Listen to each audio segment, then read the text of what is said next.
आज हम बात करेंगे कुंडली के 8वें भाव की कि 8वां भाव जन्म कुंडली में क्या होता है, कैसे काम करता है और इस भाव के व्यक्ति के जीवन में समय आने पर क्या फल मिलते हैं, क्या रिजल्ट मिलते हैं। कुंडली के अंदर 6, 8, 12 भाव शुभ नहीं माने जाते। हमने पिछले एपिसोड में 6ठे भाव की व्याख्या की थी, आज हम 8वें भाव की व्याख्या करेंगे।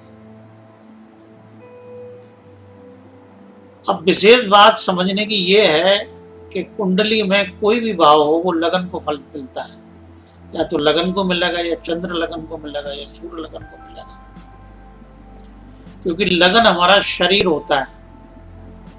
अब इसे अच्छा फल मिले या बुरा फल मिले तो ये शरीर भोगता है पहली अवस्था में। दूसरी अवस्था में मन भोगता है, चंद्रमा भोगता है, यानी कि कुंडली में अच्छा असर हो या बुरा असर हो, उसका दूसरा जो इफेक्ट पड़ेगा वो चंद्रमा पे पड़ेगा और तीसरा इफेक्ट जो पड़ेगा वो सूर्य पे पड़ेगा। कुंडली के अंदर 8वां भाव हमारे जीवन में किसी भी तरह के कार्य हों उनमें रुकावट का भाव है, अपमान का भाव है, बेइज्जती का भाव है, गलत सोसाइटी का भाव है। जब इसकी दशा भुक्ति अंतरा इनमें से तीनों में से कोई भी आ जाए तो व्यक्ति के सारे तरक्की के रास्ते बंद हो जाते हैं। जब इसका संबंध लगन से या 6ठे भाव से जुड़ जाए तो जातक को गंभीर परेशानियों से जूझना पड़ता है। उसके जीवन में गंभीर बीमारियां पैदा होना, ऐसे रोग पैदा होना जिनका इलाज बड़ी मुश्किल से मिले, जिनके इलाज में बहुत सारा धन लगे, बहुत सारा धन नष्ट हो।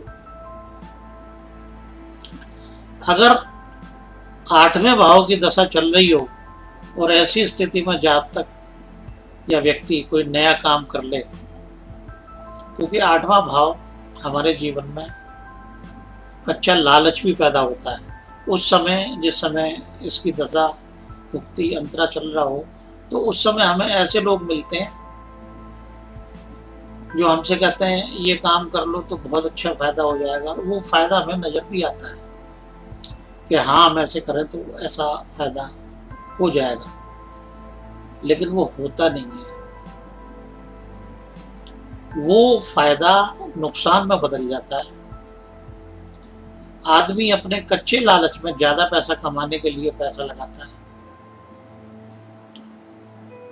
और बाद में नुकसान उठाता है और कर्जदार भी हो जाता है।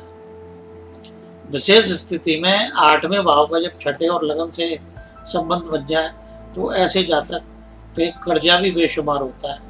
ऐसा इसके संबंध में कोई व्यक्ति नहीं होता जिससे इसने कर्जा ना ले रखा हो, और लेके समय पे ये दे नहीं पाता, जिसके कारण इसकी बदनामी, बेइज्जती, इंसल्ट, ये सभी चीज़ों को इसे भोगना पड़ता है। 8वां भाव हमारी जीवन में आयु का भी है और मृत्यु का भी है। अगर 8वें भाव का संबंध यानी कि लगन से हो और लगन का संबंध 8वें भाव से हो तो ऐसे जातक का जो जीवन होता है वो संघर्ष में होता है, उसको पूर्ण रूप से सफलता कभी नहीं मिलती, और विशेषकर जब तो मिलती नहीं जब इन ग्रहों की दशा भुक्ति अवधि चलती है। अब 8वें भाव से मैं आपको एक चीज और भी बताऊंगा। लगन का स्वामी ग्रह और 8वें भाव का स्वामी ग्रह, यदि ये दोनों आपस में मित्र हों तो जातक विद्वान होता है, वैज्ञानिक होता है, खोजी होता है। ये इसके शुभ लक्षण है। और यदि 8वें भाव का स्वामी ग्रह और लगन का स्वामी ग्रह ये आपस में शत्रु हों या एक दूसरे से 6-8 में बैठे, तो ऐसा जातक मूर्ख होता है, ऐसा जातक दूसरे की बातों में बहुत जल्दी आ जाता है। ऐसे जातक को हमेशा कच्चा लालच रहता है, उसकी निगाहें दूसरों की दौलत पे रहती है कि वो उसने इतना कमा लिया तो हम भी कमा लेंगे, समझे। और इसी लालच के अंदर वो खड्डे में गिरता चला जाता है, गिरता चला जाता है, गिरता चला जाता है। ऐसी स्थिति में जातक की गृहस्थी भी खुशहाल नहीं रह पाती और इसका किया हुआ कर्म जातक के बच्चों को और जातक की पत्नी को भोगना पड़ता है। जब 8वें भाव का संबंध लगन से हो जाए तो व्यक्ति के अंदर गजब का अहंकार होता है, वो अपने आगे किसी को नहीं समझता। मैंने पिछले वीडियो में बताया था कि 6ठा भाव जो होता है वो क्रोध, लोभ, अहंकार का होता है। जब 6ठे भाव का संबंध भी 8वें भाव से जुड़ जाए तो व्यक्ति में गजब का अहंकार आ जाता है। वो सोचता है अब मुझसे बड़ा दुनिया में कोई नहीं है, तो वो अहंकार ही उसके नाश का कारण बनता है। उसकी समझ में किसी की सलाह नहीं आती, वो किसी अच्छी सलाह पे नहीं चल सकता। वो कैसे लोगों की सलाह पे चलेगा? कोई जुआ खिलवा रहा है, ठीक है, बहुत बढ़िया, मजा आ रहा है। कोई ताश खिलवा रहा है, उसमें उसको बड़ा आनंद आएगा। कोई शराब पिलवा रहा है, कोई 2 नंबर के काम की प्लानिंग बना रहा है, ऐसे कामों में उस व्यक्ति को बड़ा आनंद आएगा और वो ऐसे ही काम करेगा। जब वो ऐसे काम करेगा तो परिणाम नुकसान उठाएगा, नुकसान उठाएगा तो फिर तरक्की कहां से करेगा। तो अब दोस्तों 8वां भाव किसी ना किसी तरीके से 2 नंबर के कामों का भी है, दहेज का भी है, हमारे प्रोविडेंट फंड का भी है। लेकिन एक बात मान के चलो कि जब भी हमें 8वें भाव से दूसरे का धन मिलता है तो वो हमारे पास बचता नहीं है, वो कहीं ना कहीं खराब हो जाएगा, बीमारी में खराब हो जाए, मुकदमे में खराब हो जाए। यानी कि अगर 2 नंबर के कामों से 8वें घर की स्थिति से यदि कोई व्यक्ति 2 नंबर के काम से पैसा कमाए तो वो उसे फलेगा नहीं, उसका पैसा जो है नष्ट हो जाएगा, चाहे बीमारी में नष्ट हो, चाहे किसी काम में नष्ट हो, चाहे किसी मुकदमे में नष्ट हो, चाहे किसी टैक्स में नष्ट हो, चोरी में नष्ट हो, वो नष्ट हो जाएगा। तो अब मित्रों यहाँ ध्यान देने की बात है कि जब सारी मुसीबतें, मतलब सारी मुसीबतों का कारक है अष्टम भाव, और यदि अष्टम भाव में मान लो किसी के 4 ग्रह बैठ गए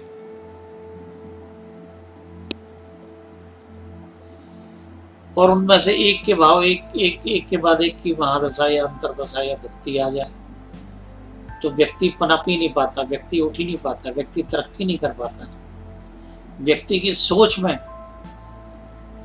हमेशा चालाकियां, मक्कारियां, काम चोरियां ये चलती रहेंगी।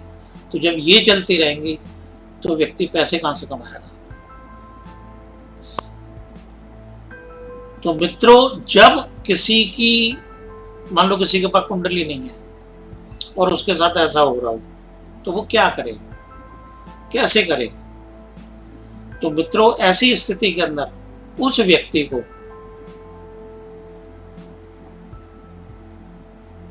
चींटियों को, जो कीड़ियां होती हैं, जो चींटियां होती हैं, उनको मीठा भोजन कराना चाहिए, खांड डालनी चाहिए, देसी बूरा डालना चाहिए, क्योंकि 8वां घर शमशान भी होता है। आठवां घर मौत का घर है, तो व्यक्ति पे हर समय मौत जैसी छाया पड़ी रहती है। जब छठे आठवें और लगन का संबंध हो तो जातक को ऐसी बीमारी होती है जिसको डॉक्टरों को भी समझ में नहीं आती। तो ऐसी स्थिति में ये उपाय बड़ा कारगर सिद्ध होगा कि हम कीड़ियों को भोजन दें।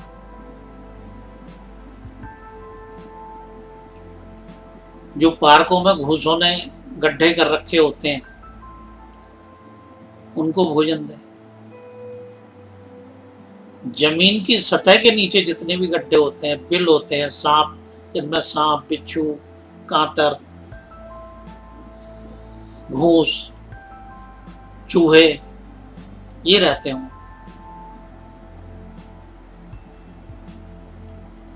उन जानवरों का कारक है अष्टम भाव। तो यदि हम ऐसी स्थिति में उन जानवरों की सेवा करें तो अष्टम भाव से हमें शुभ फल मिलने की उम्मीद है। अब एक चीज मैं और आपको बताने जा रहा हूं, उस पर भी ध्यान दें। अष्टम भाव जीवन का बहुत गहरा अंधकार होता है, तो हम अपने आचरण पे भी ध्यान दें कि हम किसी के साथ धोखा ना करें, चीटिंग ना करें, चीटिंग से पैसा ना कमाएं, क्योंकि चीटिंग का कमाया हुआ पैसा, चोरी का कमाया हुआ पैसा तो तुम्हारे काम नहीं आएगा, ये तो निश्चित है। अगर हम उस पैसे को थोड़ा सा धर्म में लगाएं, कैसे धर्म में लगाएं? जैसे एक उदाहरण देता हूं मैं आपको कि कोई व्यक्ति यदि ब्याज पे पैसा उधार लेके ब्याज दे रहा है तो ब्याज का तो पैसा वापसी नहीं आएगा। इसी तरीके से उस व्यक्ति को शमशान के ब्राह्मणों को भोजन कराना चाहिए, शमशान के ब्राह्मणों को कपड़े पहनाने चाहिए। अगर जातक ऐसा करता है तो इस अष्टम भाव की दशा में भी जातक अच्छा पैसा कमा लेगा, उसको अशुभ फल की बजाय शुभ फल मिलने लग जाएंगे। शमशान या कब्रिस्तान, यहाँ गहरा अंधकार होता है, यहाँ गहरी मौत होती है। तो दोस्तों, मौत में भी जीवन का अपना रास्ता ढूंढना, ये बगैर ईश्वरीय मदद के नहीं हो सकता। और ईश्वर भी मदद इंसान की जब ही करता है जब इंसान उसको सच्चे दिल से पुकारता है। सच्चे दिल से कैसे, मैं आपको एक 2 मिनट का किस्सा और सुनाना चाहता हूं कि हम यदि किसी भी इष्ट की पूजा करें या किसी को दान दें तो समर्पण भाव से दें, या किसी को पुकारें तो समर्पण भाव से पुकारें। जैसे द्रौपदी ने कृष्ण को पुकारा था, जब तक द्रौपदी का ये हाथ यहां रहा, जब तक कृष्ण जो है वो प्रकट नहीं हुए। और जब द्रौपदी ने सब कुछ छोड़ दिया कि अब सब कुछ तुम्हारे हवाले है, तो भगवान कृष्ण ने आके उनकी इज्जत बचा ली। तो मेरा कहने का मतलब है कि व्यक्ति यदि सच्ची आत्मा से, निष्ठा से ईश्वरीय प्रार्थना करे तो उसको अच्छे रिजल्ट जरूर मिलेंगे, ऐसा मेरा विश्वास है। तो मित्रों, आज जो मैंने अष्टम भाव के बारे में आपको जानकारी दी, मुझे उम्मीद है कि आप इससे जरूर लाभ लेंगे। धन्यवाद।